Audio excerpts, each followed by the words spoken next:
आसमान का रंग काला, बादल गरज रहे थे और हल्की हल्की बारिश आहिस्ता आहिस्ता तेज तूफान में बदल गई। लोग इधर उधर भागने लगे, कुछ ने छतरियां खोल लीं, कुछ भीगने लगे।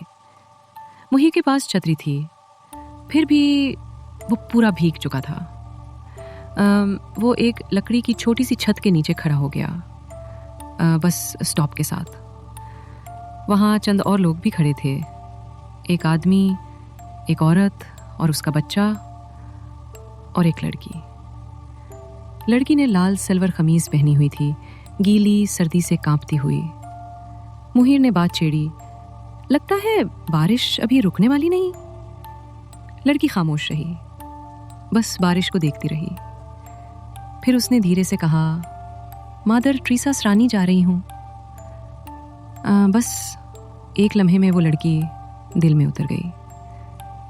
खूबसूरत आंखें, हल्की मुस्कुराहट, सादा चेहरा। फिर सब लोग निकल गए, बस मुहीर और वो लड़की रह गए।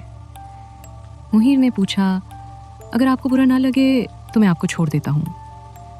लड़की थोड़ा झिझकी, फिर कहने लगी, ठीक है।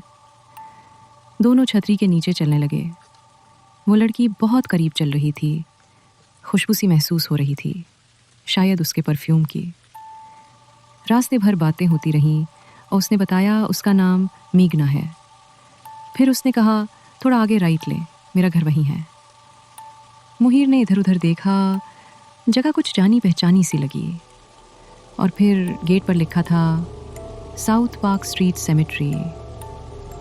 मुहीर का दिल दहल गया, मगर मीगना ने उसका हाथ पकड़ लिया और खींचकर कब्रिस्तान के अंदर ले गई। हर तरफ धुंध थी, कुछ नज़र नहीं आ रहा था। फिर एक कब्र सामने आई। पत्थर पर लिखा था, मीगना मैथ्यूज़, 6 जुलाई 1996, 19 नवंबर। ये उसी रात की तारीख थी जब मुहीर ने एक लड़की को कार से टक्कर मार दी थी। लाल कपड़े, चीख, खून और डर के मारे वो उसे वहीं छोड़ आया था। आज वो लड़की वापस आई थी। वो ज़मीन पर नहीं, हवा में तीर रही थी। उसका चेहरा ज़ख्मी, आंखें लाल। फिर उसने कहा, मुहीर, तुम मुझे बचा सकते थे। और फिर उसने मुहीर को कब्र में धक्का दे दिया, जहाँ सिर्फ मौत उसका इंतज़ार कर रही थी।